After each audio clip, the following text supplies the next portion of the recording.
बहुत इंपॉर्टेंट बात है पाकिस्तान के परिप्रेक्ष्य में, उनके कॉन्टेक्स्ट में, कि पाकिस्तानियों को एक्चुअली चाइना ने कोई टेक्नोलॉजी दी नहीं है। जो आप थर्मोकोल की बात कर रहे हैं, आपने मजाक में करी, एक्चुअली दैट इज करेक्ट। वो गलत बात नहीं है, क्योंकि पाकिस्तानी क्या है कि चाइना जैसे JF-17 थंडर की बात कर रहे हैं, JF-17 की थंडर की बात करी तो वह बहुत बढ़िया जहाज है, चाइना का है, फलाना ढिमका। China is just giving them the parts and Pakistan is assembling. आप कह रहे हैं सर, मुझको तो इसमें वो डायलॉग याद आ रहा है फिल्म का, कि तब मारेंगे जब गोली भी हमारी होगी, बंदूक भी हमारी होगी। अब ये गोली बंदूक सब हरा हथियार हमारा। DRDO ने बनाया ब्रेवो रेडार। ये रेडार जरा समझते हैं अपने एक्सपर्ट से क्या है। वैसे फाइटर से लेकर सैटेलाइट तक पर इसकी पैनी निगाह रहेगी। जल्दी हो सकती है ब्रेवो रेडार की तैनाती। ब्रेवो से बढ़ेगी भारतीय सेना की निगरानी क्षमता। तो ये मोटे तौर पर रेडार को अगर क्लासिफाई किया जाए और उसमें ब्रेवो कहाँ आता है कॉमोडोर बहल? देखिए, ब्रेवो सबसे पहले मैं ये कहूंगा कि रेडार सबसे कॉम्प्लेक्स सिस्टम है। अगर कोई भी देश रेडार बना सकता है और इंजन बना सकता है तो वो सब कुछ बना सकता है। और रेडार का जब हम बात करते हैं ब्रेवो की, तो ये सारे के सारे रेडार्स ओरिजिनेट होते हैं active electronically scanned array system से। ये क्या होते हैं? ये इसमें बीम जो होती है वो रोटेट नहीं करती है, मतलब एरियल रोटेट नहीं करता, सिर्फ इलेक्ट्रॉनिक बीम रोटेट करती है, जिसकी वजह से ये लाइट वेट भी हो जाता है, एक्यूरेसी भी बढ़ जाती है और रेंज भी बढ़ जाता है। तो अभी देश बहुत सारे रेडार्स बना रहा है, अलग अलग टाइप के रेडार्स बना रहा है, लंबी रेंज के रेडार्स बना रहा है। लेकिन एक चीज जो आपने पहले कही थी बहुत ही महत्वपूर्ण, कि अगर पाकिस्तान जब वो F-16 लेना चाहता था, जब भी वो रेलेवेंट हुआ अमेरिका के लिए, तो उनको F-16 CD मिले, और जब भी रेलेवेंट नहीं था उनके ऊपर प्रतिबंध लग गए। उसी तरीके से टर्की के ऊपर जब उन्होंने F-16 की जगह F-35 खरीदने की कोशिश की, डील भी साइन कर ली, लेकिन S-400 खरीदने की वजह से उनको F-35 नहीं मिले। तो अगर हमको प्रतिबंधों से बचना है तो जहाज भी हमारा होना चाहिए, रेडार भी हमारा होना चाहिए, मिसाइल भी हमारी होनी चाहिए, जगह भी हमारी होनी चाहिए, और टारगेट भी हम जाके फिर भेदेंगे उसके अंदर। अपनी शर्तों पर अगर जीना है पूरे तौर पर, तो फिर हर कुछ आपका होना चाहिए। और दिशा में भारत मजबूती के साथ बढ़ रहा है। अब ये जो कहा गया ये आपका जो रेडार है वो रोटेट नहीं करता, असल में उसकी बीम रोटेट करती है। तो जो हमने अभी तक रेडार को ऐसा घूमते हुए देखा है, जब कभी वो अपने शिकार को समझ रहा होता है, ट्रैप कर रहा होता है, तो क्या सर अब ये वाला जो हमारा रेडार है ब्रेवो, वो उस तरह की तकनीक पर है जिसमें उसका एंटीना तो एक जगह स्थिर दिखाई देगा और उसकी बीम पकड़ रही होगी शिकार को?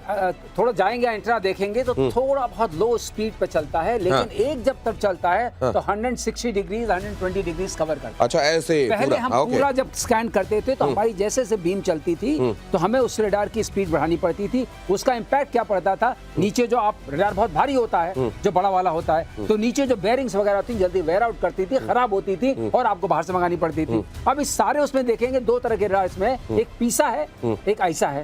पीसा है पैसिव इलेक्ट्रॉनिकली स्कैन रेडार। इसको आसान में समझाइए ना, हमको आ जाए। आसान शब्दों में यही होगा कि वो एक्टिव होने से वो छोटे में ज्यादा दूर तक देखेगा। अच्छा। पीसा होने से थोड़ा भारी रहेगा। तो ग्राउंड बेस्ड जो रेडार्स होंगे मोस्टली पीसा होंगे। तो पूरा घूमता है तेजी से, वो पीसा है? पूरा नहीं, जो थोड़ा धीरे-धीरे ओके, मतलब क्योंकि अभी भी वो 120 ऐसा जो है वो ज्यादा उन्नत टेक्नोलॉजी। ओके। तो ये इस मामले में ये टेक्नोलॉजी स्टडी करके खुद को आगे बढ़ाने के मामले में कहते हैं जो भीख मिलती है उसमें से एक बड़ा हिस्सा उन्होंने अपने डिफेंस बजट में लगा दिया है पाकिस्तान ने। क्या वहां पर भी अब मतलब कम से कम थर्मोकोल वाले ऐसा दिखाई देंगे या नहीं दिखाई देंगे? तब मुझे नहीं लगता कि ऑन अ सीरियस नोट में आपको बात बताऊं, बहुत इंपॉर्टेंट बात है पाकिस्तान के परिप्रेक्ष्य में, उनके कॉन्टेक्स्ट में, कि पाकिस्तानियों को एक्चुअली चाइना ने कोई टेक्नोलॉजी दी नहीं है। जो आप थर्मोकोल की बात कर रहे हैं, आपने मजाक में करी, एक्चुअली दैट इज करेक्ट। वो गलत बात नहीं है, क्योंकि पाकिस्तानी क्या है कि चाइना जैसे JF-17 थंडर की बात कर रहे हैं, JF-17 की थंडर की बात करी तो वह बहुत बढ़िया जहाज है, चाइना का है, फलाना ढिमका। China is just giving them the parts and Pakistan is assembling. Pakistan में R&D के नाम पे जीरो है, they don't spend any money. और ये जितना पैसा है चाइना जो फंड देता है, वर्ल्ड बैंक जो फंड देता है, घुमा के वापस चाइना चला जाता है, वहां से इनके पास आ जाता है। चाइनीज कंपनीज इनको कट देती हैं 10% पे। आसिम मुनीर बिका हुआ है भाई साहब। बेसिकली क्या है कि R&D का कोई स्कोप नहीं। सर आप please expand sir. I just want to say one thing। जो हमने रेडार की बात की ना, उसमें एक चीज जोड़ना चाहता हूँ। क्यों ये मुश्किल है? हमने जो आइजा रेडार बनाया उसके लिए आपको MMIC चाहिए। ये क्या है? Monolithic microwave integrated circuit. और टेक्नोलॉजी ये है। अच्छा। एक छोटा सा वो RF ट्रांसपॉन्डर है, वो चाहिए, उसके कई हजारों लग करके एक ऐसा रेडार बनता है या पीसा रेडार बनता है। ये टेक्नोलॉजी LRDL में DRDO का एक लैब है, उसने डेवलप की। उसमें दशक है अच्छा। ऐसा नहीं कि आपने एक दिन में कर एक लिया। दिन में नहीं हो जाता, कुछ नहीं होता हाँ। एक दिन में। और कोई दे दे जैसे चीन, टर्की, ये तो सब कोई। आपको गैलियम आर्सेनाइड की जो टेक्नोलॉजी है उसको हार्नेस करना पड़ता है, उसके बाद लगते हैं दसियों साल, पूरी शक्ति लगती है, तब जाके ये शक्ति पैदा हुई है। उसके बाद आप देखते हैं आइजा रेडार, उसका वीजा रेडार, उस सारे रेडार आने लगते हैं, हर चीज हल्की भी होने लगती है, बैटरी भी कम लगने लगती है, ये सारी चीजें तो बनती आती हैं। ये पीके श्रीवास्तव सर ये कह रहे हैं कि केवल जज्बे से नहीं हो जाता ये काम, जज्बे के साथ आपको मेहनत बहुत लगती है और दशकों दशक की तपस्या लगती है, तब ये चीजें बनती हैं। इसलिए वहां का मामला क्या होगा, कहां की बात कर रहा हूं मैं, पाकिस्तान की, वहां का मामला क्या होगा ये आप बताने की आवश्यकता नहीं है। लेकिन अगली खबर यह है कि भारत का स्वाति रेडार क्या है।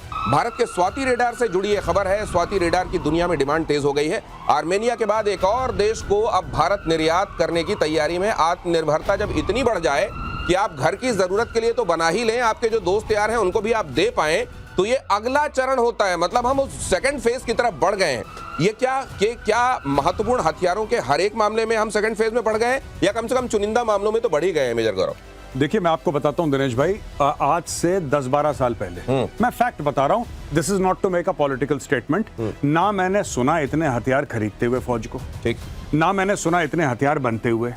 ये पूरा आत्मनिर्भरता का मामला तो पैक हो चुका था काफी हद तक। कुछ थे जो जुनूनी टाइप के लोग थे जो लैब में लगे हुए थे बनाने के लिए, मैं उनकी बात नहीं कर रहा, बट दे वर सक्सेसफुल। जैसे सर हैं, सर ने बात करी कि आकाश के ऊपर सर ने काम करा, they were successful not because of the government, they were successful in spite of the government. और उस जमाने की सरकार ने कोई कसर नहीं छोड़ी कि ये लोग फेल हो जाएं, उसके बावजूद ये सक्सेसफुल हुए। पहली बात मैं आपको ये बता दूं, पहली चीज। दूसरी चीज है कि जब दूसरे देश खरीद रहे हैं, ये क्यों ऑपरेशन सिंदूर के बाद अचानक आकाश आकाश आकाश? उसके पहले आप और मैं बात करते थे आकाश के बारे में, कभी आपने सुना कि तीसरा देश बात कर रहा है आकाश के बारे में? क्योंकि आपने आकाश को या आकाश प्राइम को, ये तो एक टेस्ट हुआ था हाई एल्टीट्यूड में जो आपने दिखाया था, आपने इसको रियल लाइफ बैटल सिचुएशन और सिनेरियो में आपने बोला कि लो ठोक दिया। अब लोगों ने बोला अच्छा ये तो काम भी करता है, और आपने दिखा भी दिया काम करते हुए। पाकिस्तान जितना झूठ बोले कि हमने ये कर दिया, ऐसा कर दिया, वैसा कर दिया, देखिए पाकिस्तान को कितने ऑर्डर मिल रहे हैं, चाइना को कितने ऑर्डर मिल रहे हैं, आप ये बताइए मुझे। कि चीन को बड़ी भरमार हो रही है चाइना की। ये सारी की सारी चीजें, ब्रह्मोस दे दो, स्वाति रेडार दे दो, आकाश दे दो, आकाश प्राइम दे दो, ये दे दो। ये क्यों? ऑपरेशन सिंदूर के बाद ये पूरा मामला, पहले भी भारत निर्यात कर रहा था, ऐसी बात नहीं कि नहीं कर रहा था। ये ऑपरेशन सिंदूर के बाद this is taken of 90 degrees.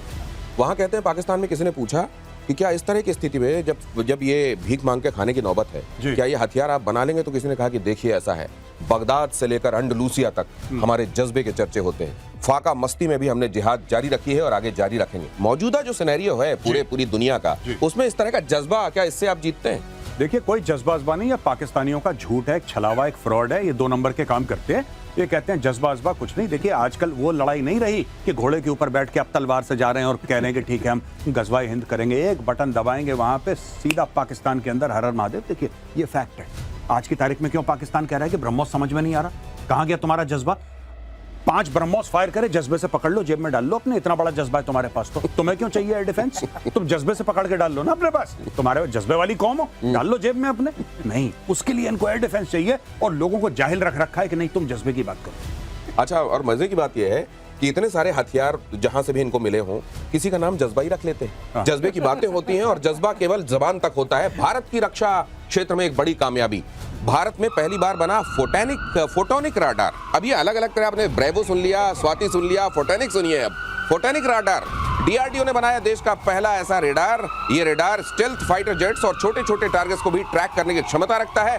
Ultra high resolution stealth detection और इलेक्ट्रॉनिक जैमिंग जैसी तकनीक से लैस है ये फोटोनिक रेडार। मतलब ये सिर्फ पकड़ेगा नहीं, ये सॉफ्ट किल भी कर देगा क्या कॉमोडोर साहब? बिल्कुल सही कह रहे हैं। हमने पहले स्वाति वेपन लोकेटिंग रेडार की बात करी कि बैटलफील्ड के अंदर जो वेपन्स हैं डिप्लॉयड, उसको लोकेट कर लेता और पिनाका सिस्टम से उसको खत्म भी कर दिया जाता है। और अब हम बात कर रहे हैं फोटोनिक की। फोटोनिक का मतलब ही फोटोन यानी कि लाइट बीम जो होती है उससे होता है। तो यानी कि ये जो रेगुलर रेडार्स नहीं है, ये लाइट बीम का इस्तेमाल करते हुए रेडार्स हैं, तभी ये हाईली एक्यूरेट भी होते हैं और इनको ये स्टेल्थ जो एयरक्राफ्ट होते हैं उनको भी पकड़ सकते हैं, छोटे छोटे जहाजों को, छोटे छोटे ड्रोन्स को भी पकड़ सकते हैं। तो कहीं ना कहीं एक बहुत बड़ी जंप है भारत की टेक्नोलॉजी के अंदर जब हम इस बात पे पहुंचे। तो आपकी बात बिल्कुल सही है।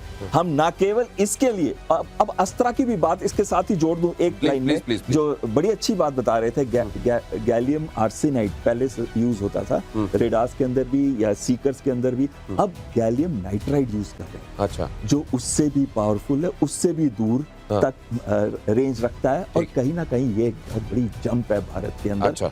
रेडार्स के ऊपर, सीकर्स के ऊपर और साथ साथ में जो वेपन टेक्नोलॉजीज हम इस्तेमाल कर रहे हैं अपनी long range beyond visual range missiles के ऊपर।